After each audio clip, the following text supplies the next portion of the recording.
Pelajarannya sudah selesai. Apa ada yang mau ditanya? Bu, tahu Hello Kitty gak?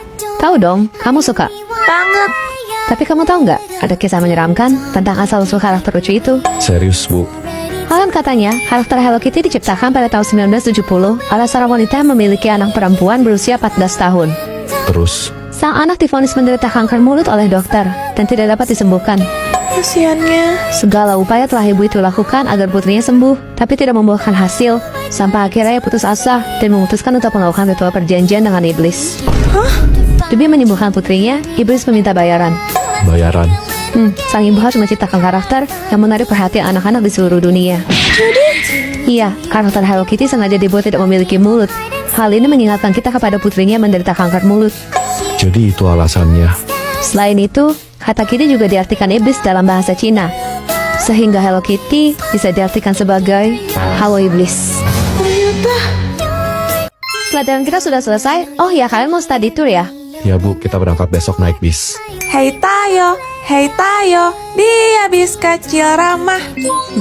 Kamu tahu nggak alasan kenapa bis Tayo bisa hidup dan bicara selayaknya anak kecil? Enggak. Ada sumber yang mengatakan bahwa Hana sang mekanik memiliki 4 orang anak yang bernama Tayo, Rogi, Gani, dan Lani, di mana mereka semua tewas dalam kecelakaan maut. Dalam episode The Best Mechanic, sosok Hana digambarkan sebagai perempuan yang sangat pintar. Ia merupakan lulusan terbaik yang handal dalam bidang otomotif. Namun saat depresi, Hana memandang lekat mainan bis favorit anaknya dan muncullah sebuah ide gila.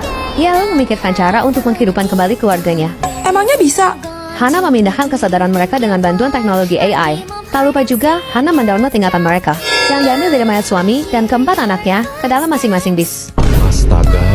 Yang lebih mengerikan lagi, katanya, mesin yang menggerakkan roda bis Tayo adalah organ tubuh manusia segar yang terletak di bagian bawah bis. Apa? Kalian sadar nggak? Hanya Hana satu-satunya mekanik di kota itu. Iya ya. Itu karena cuma Hana yang tahu dan mempunyai akses untuk memperbaiki serta melihat isi sesungguhnya dalam bis-bis tersebut. Gelap banget ceritanya. Pelajaran kita sudah selesai, silahkan warnai dulu tugasnya, baru kalian boleh pulang. Aduh, mana gue lupa bawa lagi. Snow, pinjem pensil warna dong. Gua adanya krayon. Pas banget. Gue juga gambar Shinchan. Apa hubungannya? Maksudnya, kartun krayon Shinchan kan? Feeling gak enak. Jangan bilang ada kisah kelam di balik kartun itu. Shinchan terinspirasi dari seorang bocah berumur 5 tahun di Jepang yang bernama Shinosuke. Dia memiliki seorang adik perempuan bernama Himawari. Mereka lucu banget ya, Bu. Suatu hari mereka sedang asik bermain bola di taman. Tanpa sengaja bola tersebut terlempar jauh. Himawari dengan semangat mengejar bola itu hingga ke jalanan. Tapi tiba-tiba sebuah mobil datang melaju dengan kecepatan tinggi. Terus? Shinchan yang sadar segera berlari untuk menolong adiknya. Namun naas, keduanya malah tertabrak dan harus melenggang nyawa. Misaya sang ibu sangat terpukul dengan kepergian kedua anaknya. Lalu ia menemukan krayon milik Shinchan. Dan dengan krayon itu, ia mulai menulis cerita apabila Shinchan masih hidup sampai sekarang dalam buku hariannya. Jadi? Semua tingkah lucu, canda tawa, serta keceriaan Shinchan hanya karangan Misaya semata yang depresi karena kehilangan anaknya. Itulah alasan mengapa Shinchan tidak pernah tumbuh dewasa. Ternyata bocah jenaka seperti kamu punya kisah yang segelap ini. Pelajaran kita sudah selesai, silahkan dicatat dulu materinya. Yes, pulang. Sweeper jangan mencuri. Sweeper jangan mencuri. Snow jangan mencuri. Gak jelas. Mirip Dora kan? Dora lebih mirip Boots. Ih, Kalian tahu nggak alasan kenapa Dora suka bertanya? kenapa, Bu? Ada sumber yang mengatakan bahwa kepala Dora terlihat besar karena ia mengidap hidrosefalus. Hidrosefalus itu apa? Kelebihan cairan dalam kepala yang bisa menekan dan mengakibatkan kerusakan pada otak. Penyakit itulah yang membuatnya susah untuk mengingat hal-hal penting. Apa mungkin dia bawa peta waktu berpergian itu? Supaya dia ingat dalam pulang ke rumah neneknya. Bisa jadi nggak sih? Tapi kan Dora punya Boots yang selalu nemenin dia kemana-mana. Monyet yang mirip sama lo itu. Apaan sih? Sosok Boots adalah sebagai monyet yang memandu Dora untuk membantunya dalam melakukan aktivitas. Lalu Dora juga dikabarkan memiliki masalah gangguan pendengaran. Pantas dia sering ngomong, katakan lebih keras. Tapi dengan kondisi Dora yang separah itu, nanti kalau dia beneran nyasar gimana, Bu? Kalian sadar gak? Dora mengenakan gelang berwarna kuning di tangannya. Jangan bilang kalau itu. Pelacak. Betul, jika suatu saat Dora hilang, maka ia dapat dicari dan ditemukan dengan mudah. Ternyata Pelajarannya sudah selesai? Apa ada yang mau ditanya? Gak ada, Bu. Wow, Pu, Sepuh, ajarin dong, Pu. Tinky Winky, Dipsy, Lala, Pu, Sepuh. Itu Teletubbies kan? Hah, jangan bilang ada kisah kelam di balik serial Teletubbies. Ada teori yang menyebutkan bahwa mereka merupakan anak-anak yang tinggal di rumah sakit jiwa bernama La La Land. Serius, Bu. Mereka diperlakukan secara tidak manusiawi oleh para perawat di sana.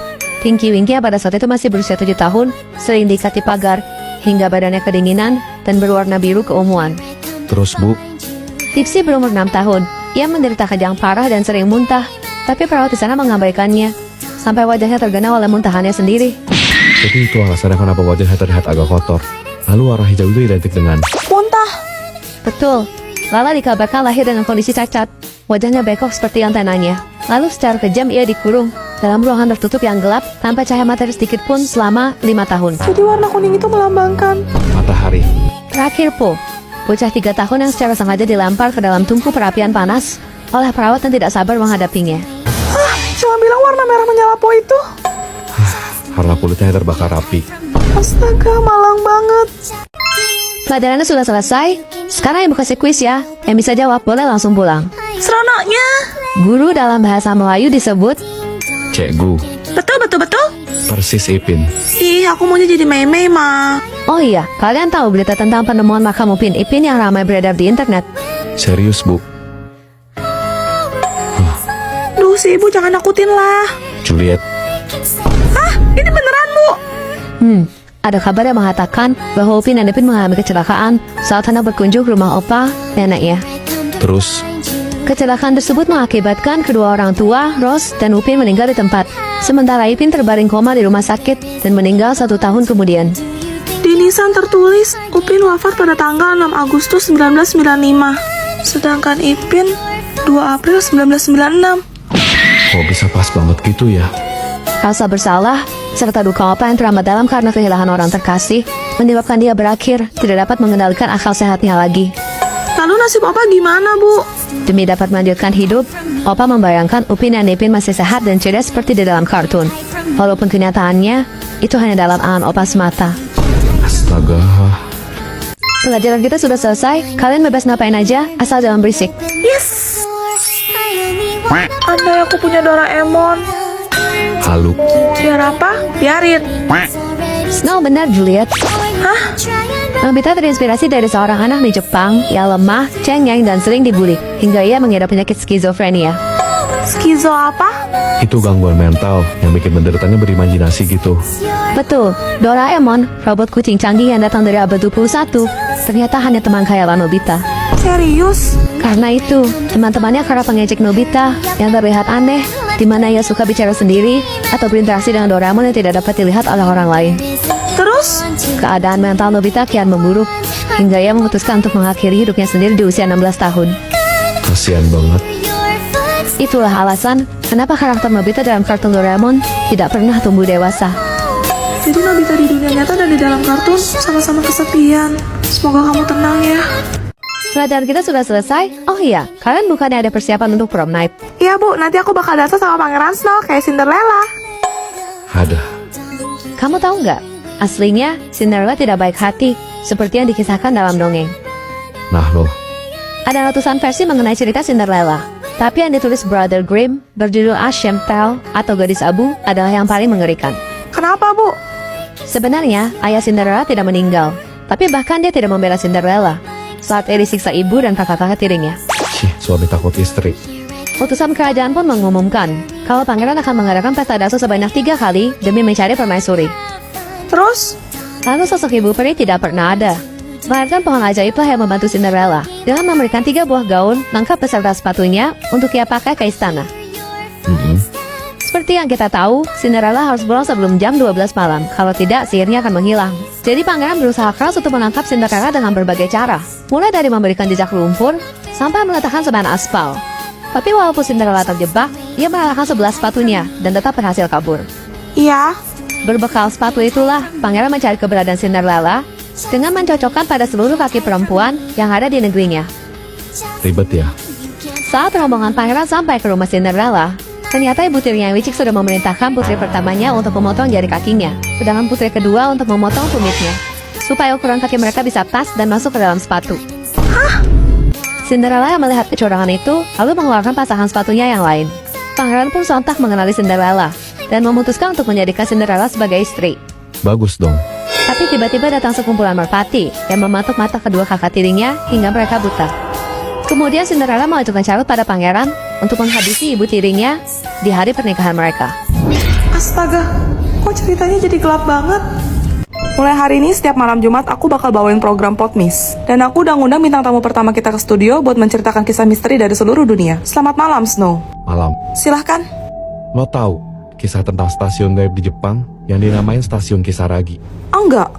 Jadi, pada tahun 2004, di sebuah forum Yuchan, ada seseorang yang menyebutkan namanya Hasumi, menceritakan kejadian aneh yang dialaminya. Ha-ah. Seperti biasa, Hasumi berangkat kerja naik kereta. Biasanya dia hanya membutuhkan 5 hingga 8 menit untuk sampai ke tujuannya. Tapi di hari itu, sudah 20 menit, namun kereta masih belum kunjung berhenti. Telat dong. Setelah kereta melewati terowongan yang tidak biasa, kereta itu pun terhenti di stasiun yang bernama Kisaragi. Oke. Dia turun, lalu mencoba mencari letak stasiun ini menggunakan handphonenya. Tapi GPS-nya juga tidak dapat menemukan di mana lokasi stasiun ini. Loh, Hasumi yang mulai panik memposting kejadian ini di forum tersebut. Stasiun Kisaragi digambarkan sebagai tempat yang kosong, tidak ada kendaraan maupun telepon umum. Informasi mengenai stasiun sebelum dan sesudahnya juga tidak ada. waduh.